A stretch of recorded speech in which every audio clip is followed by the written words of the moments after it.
आज अक्षय तृतीया के दिन आप और आपकी फैमिली को अक्षय तृतीया की हार्दिक शुभकामनाएं। आप और आपकी फैमिली कोरोना वायरस से बचे और आपके घर में धन धान्य की समृद्धि हो, ऐसी भगवान से प्रार्थना। बहुत सारे इन्वेस्टरों का मुझे क्वेश्चन है कि जब मार्केट फॉल होता है तो क्या मेरे म्यूचुअल फंड को, पोर्टफोलियो को माइनस में जाते बचा सकता हूँ। दूसरा सवाल है दोस्तों कि जब मार्केट ऊपर चढ़ता है तो क्या मैं कम रिस्क लेके भी बेहतर रिटर्न कमा सकता हूँ। जी हाँ दोस्तों, इस वीडियो में आप ये जानकारी पाएंगे। मेरा नाम दोस्तों परेश भद्रेश्वरा है। मैं सर्टिफाइड फाइनेंशियल प्लानर हूँ। 13 साल से फाइनेंस इंडस्ट्री से जुड़ा हुआ हूँ। 100 से भी अधिक क्लाइंटों का फाइनेंशियल प्लानिंग किया हुआ है। इस वीडियो में आप जो जानकारी देखना चाह रहे हैं पूरी आपको डिटेल मिलेगी। मेरा एक विनती आपसे, अगर आपको ये वीडियो अच्छा लगता है तो इसको लाइक कर सकते हैं और मेरे चैनल को सब्सक्राइब कर सकते हैं रेगुलर अपडेट्स के लिए। और आपको लग रहा है कि इस वीडियो से आपके फैमिली, फ्रेंड, रिलेटिव, दोस्तों को भी काम आ सकता है तो आप उनको भी ये वीडियो शेयर कर सकते हैं। तो मैं आपको प्रेजेंटेशन दिखाऊंगा। हरे कृष्णा दोस्तों, जो हमने सवाल पूछे आप इस प्रेजेंटेशन में आपके सवालों के जवाब हो जाएंगे। आप देखेंगे तो सबसे पहला इस चीज में जिसकी मैं बात कर रहा था, एक राइट मूव होता है इन्वेस्टमेंट की ओर।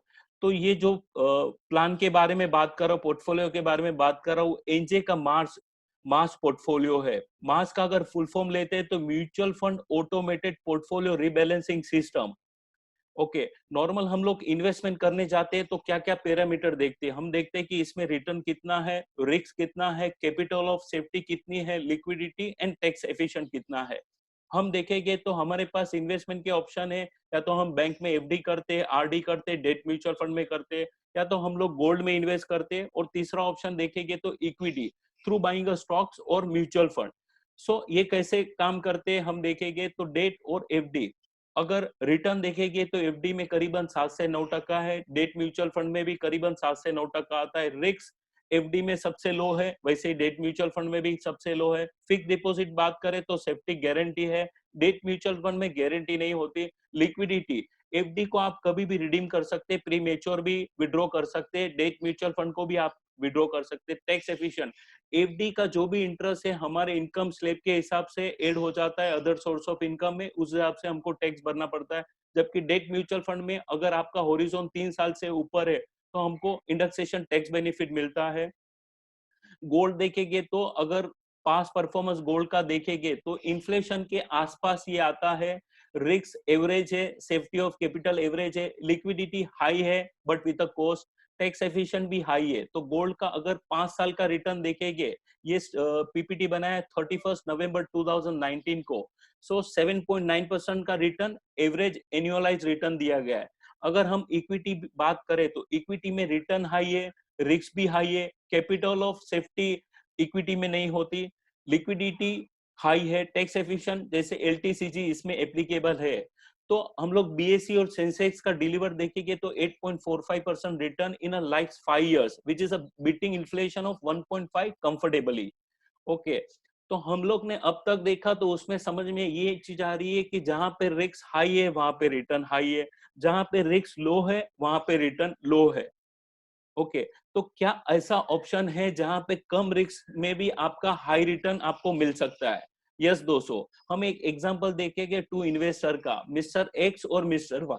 मिस्टर एक्स ने निफ्टी 500 में डायरेक्ट इन्वेस्ट किया था, मिस्टर वाई ने invested in equity and debt mutual fund scheme. So 1 lakh का इन्वेस्टमेंट था। ये सिनारियो देख रहे हैं अक्टूबर 2013 से मार्च 2015 में, जब मार्केट 4756 से 7300 वो 46 पे पहुंचा। तो हम देखेंगे कि मिस्टर एक्स का इस पीरियड में जो 1 लाख का इन्वेस्टमेंट था, इसकी वैल्यू हो गई 1,54,458, जिसको 54.4% रिटर्न मिला है। जबकि वाई ने equity and debt mutual fund balance करके इन्वेस्टमेंट किया था तो उसको रिटर्न 50.9 मिला, जिसकी वैल्यू हो गई 1,50,900। सेकेंड सिनेरियो में देखते उसके बाद 2015 से मार्च 2015 से फरवरी 2016 में मार्केट 7,7346 से गिरकर 5833 पे आ गया। तो मिस्टर एक्स का 20% माइनस में रिटर्न है, जबकि वाई का -2.3 है।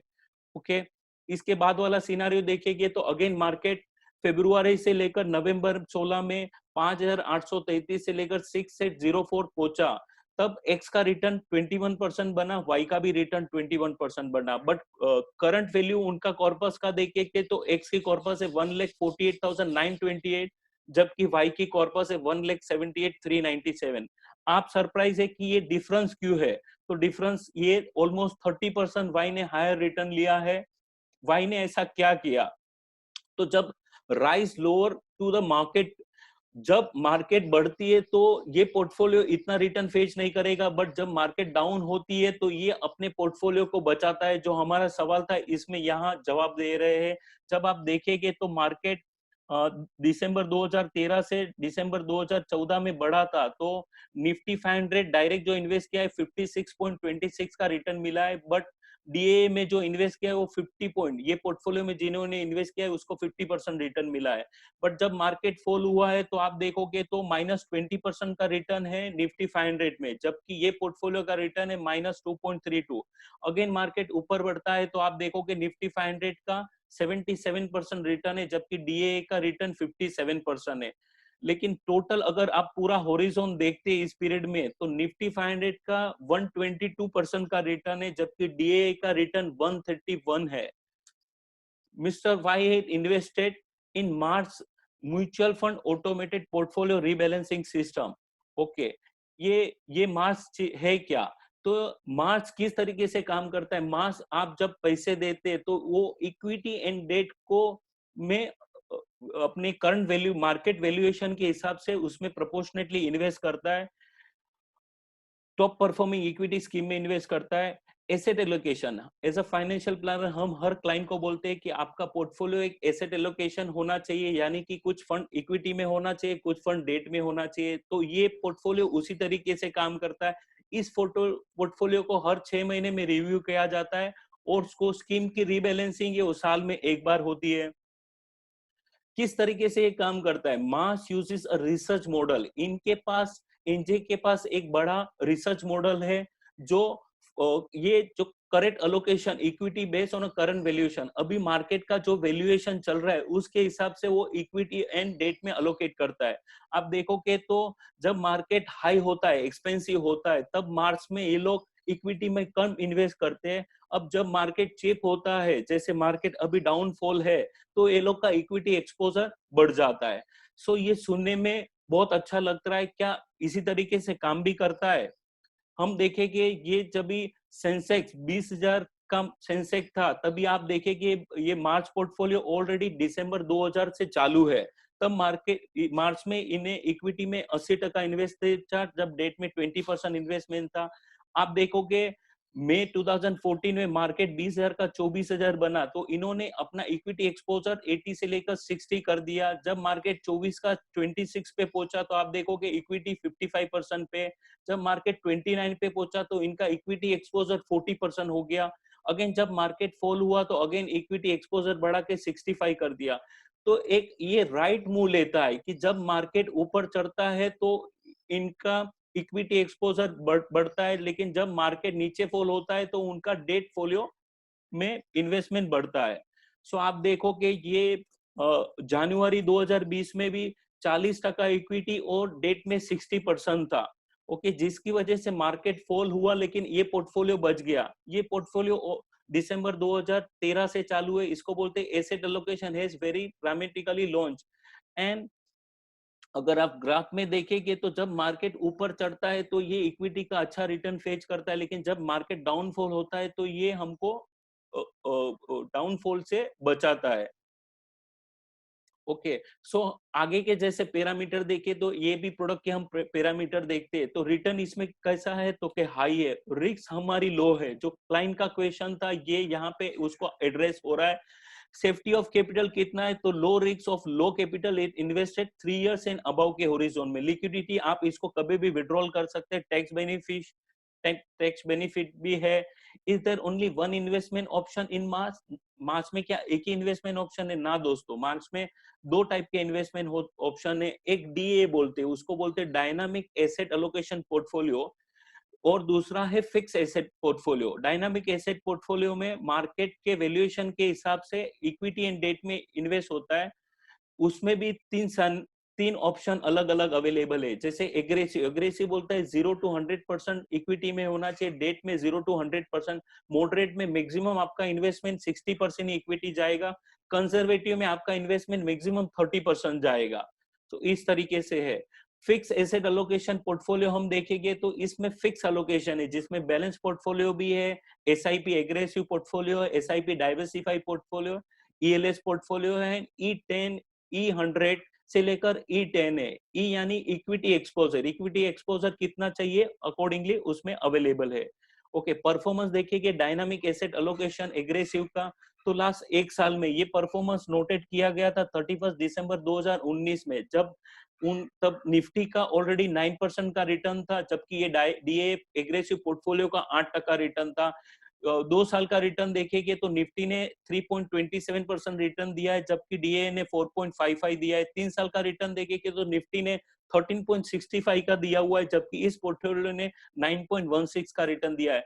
5 साल का होरिजोन देखते हैं तो निफ्टी 500 ने 9.11 का रिटर्न दिया हुआ है, जबकि डीए ने 10.06 का रिटर्न दिया हुआ है। सिंस इंसेप्शन यानी कि दिसंबर 2013 से लेकर अब तक जो इन्वेस्ट किए हुए हैं, अगर निफ्टी 500 देखेंगे तो उसमें भी 14% रिटर्न है, जबकि डीआई एग्रेसिव फंड में भी 14.9 15% का रिटर्न है। बट दोस्तों ये 15% का रिटर्न लेने के लिए ये पोर्टफोलियो ने रिस्क कितना लिया है आप देखेंगे तो ये पोर्टफोलियो ने मैक्सिमम 50% ही इक्विटी एक्सपोजर था इनका। पूरे होरिजोन में एवरेज इक्विटी एक्सपोजर 50%। आप देखोगे यहाँ पे इक्विटी प्रोपोर्शनेट है, एक साल में 38% ही मैक्सिमम इक्विटी गया है, 2 साल में 33 एवरेज इक्विटी का एक्सपोजर है, 3 साल में 36 है, 60 महीने में 41 का है। सिंस इंसेप्शन यानी कि जब से चालू हुआ है अब तक इसमें 45% एवरेज इक्विटी है। यानी आप समझो कि 50% इक्विटी एक्सपोजर लेके भी आपको 15% रिटर्न दिया है, जबकि निफ्टी 500 में आप पूरा 100% इक्विटी एक्सपोजर लेके 14% दे रहे हैं। सो आपके जो सवाल है वो ये पोर्टफोलियो आंसर करता है कि जब मार्केट फॉल होता है तो आपको पोर्टफोलियो को नेगेटिव होने से बचाता है, और जब मार्केट ऊपर चढ़ता है तो कम रिस्क लेके भी आप बेहतरीन रिटर्न्स इसमें पा सकते हैं। ओके, ये फिक्स एसेट अलोकेशन पोर्टफोलियो का रिटर्न है। Portfolio rebalancing and scheme change मैंने बताया, वैसे ये साल में 2 बार इस पोर्टफोलियो का रिव्यू होता है, जहां पे रीबैलेंसिंग अप्रैल एंड अक्टूबर महीने में होता है। ओके, जब भी आप ये स्कीम जो चेंज है ये अप्रैल में होता है, और इसमें एनजे का काफी रिसर्च लगता है, रिसर्च करने के बाद ही इस पोर्टफोलियो को लोग रीबैलेंसिंग रिकमेंड करते हैं। क्लाइंट को एक उनको इंटीमेशन जाता है जब भी पोर्टफोलियो रीबैलेंसिंग करता है, क्लाइंट ओके बोलता है, फिर जाके वो पोर्टफोलियो रीबैलेंसिंग करते हैं। ओके, बेस्ट पार्ट है ये जो automated mutual fund portfolio rebalancing system है, इसका कोई भी चार्ज नहीं है, इट्स एब्सोल्युटली फ्री। ये एनजे अपने फंड में इन्वेस्ट करता है नहीं दोस्तों, ये मार्केट में जो ऑलरेडी म्यूचुअल फंड स्कीम है उसी में इन्वेस्ट करता है। ओके, तो शिफ्ट योर एग्जिस्टिंग पोर्टफोलियो, अगर मार्च में आपको फ्रेश इन्वेस्टमेंट करना है तो मिनिमम इन्वेस्टमेंट 1 लाख से चालू होता है। अगर आपको इसमें एसआईपी चालू करनी है तो मिनिमम एसआईपी 10,000 से चालू होती है। बट आपका मार्च में एग्जिस्टिंग पोर्टफोलियो है, अरे आपका इक्विटी में एग्जिस्टिंग पोर्टफोलियो है, बैलेंस फंड या इक्विटी, तो आप उसको मार्च में शिफ्ट कर सकते हैं। तो आप equity investment with low risk में जाएंगे, multiple portfolio available as per investment risk profile, fully automated, only 1 click required, better risk adjusted return, money invested in a better performing skill at all the time, so it is at no extra cost। तो यही presentation खत्म होता है। इस related और कोई question आपको doubts है तो आप अपने फाइनेंशियल एनजे फाइनेंशियल एडवाइजर को पूछ सकते हो, आपको डिटेलिंग में आंसर देगा। आपको लग रहा है कि मेरे से कुछ इसके सवाल जवाब चाहिए, इस प्रेजेंटेशन या इंफॉर्मेशन आपको डिटेल चाहिए, तो आप मेरे गए नंबर दिए गए उस पर मुझे फोन कर सकते हैं, व्हाट्सएप कर सकते हैं आप। और इन तरीके से प्रेजेंटेशन, इन तरीके से आपका कोई टॉपिक्स है तो आप मुझे शेयर कर सकते हैं, मैं उस पर भी वीडियो बनाऊंगा। Thank you so much.